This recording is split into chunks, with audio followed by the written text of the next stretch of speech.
Hello guys, welcome back to our channel Rajesh scope. ఈరోజు మనం discuss చేయబోయే టాపిక్ ఏంటంటే ఈ20 పెట్రోల్. అసలు ఈ20 పెట్రోల్ అంటే ఏంది? ఈ ఈ20 పెట్రోల్‌లో 20% ఇథనాయిల్ ఉంటుంది. 80% పెట్రోల్ ఉంటుందన్నమాట. ఈ 20% ఇథనాయిల్ అనేది మామూలుగా జనరల్‌గా మన ఫార్మింగ్ ఉంటది కదా! ఫార్మింగ్‌లో ఉండే వేస్టేజ్ నుంచి లైక్ చెరుకు, మొక్కజొన్న వీటి వేస్టేజ్ నుండి ఇథనాయిల్ అనేది 20% తయారు చేయడం జరుగుతుంది. సో, ఈ ఈ20 వెహికల్స్ అనేటివి దే ఎప్పటి నుంచి తయారు చేయబడ్డ వెహికల్స్ ఈ ఈ20కి ఎలిజిబుల్ అంటే 2023 ఏప్రిల్ తర్వాత తయారు చేయబడే ప్రతి ఒక్క వెహికల్ ఈ ఈ20 పెట్రోల్‌కి ఎలిజిబుల్ ఉన్నదన్నమాట.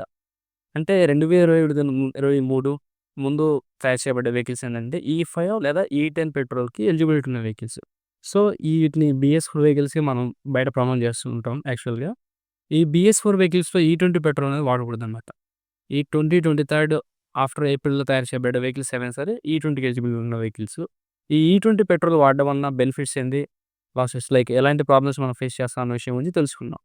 అసలు ఈ20 పెట్రోల్ వాడడం వలన బెనిఫిట్స్ ఏంటంటే, ఒకటి పొల్యూషన్ అనేది చాలా తక్కువ ఉంటుందన్నమాట. లైక్ నేచర్‌లో ప్రతిరోజు చాలా కాలుష్యం జరుగుతుంటది. ఇది తగ్గించడం కోసమే ఈ ఈ20 పెట్రోల్ అనేది ఇన్వైట్ చేయడం జరిగింది. ఆ తర్వాత వచ్చేసి ఇంజిన్ యొక్క పర్ఫార్మెన్స్ చాలా చక్కగా ఉంటుంది. సో, ఈ ఈ20 ఉన్న వెహికల్స్ నార్మల్ పెట్రోల్ కొట్టించుకోవచ్చా అంటే ఆబ్వియస్‌లీ వాడొచ్చు. ఎలాంటి సమస్య ఉండదు.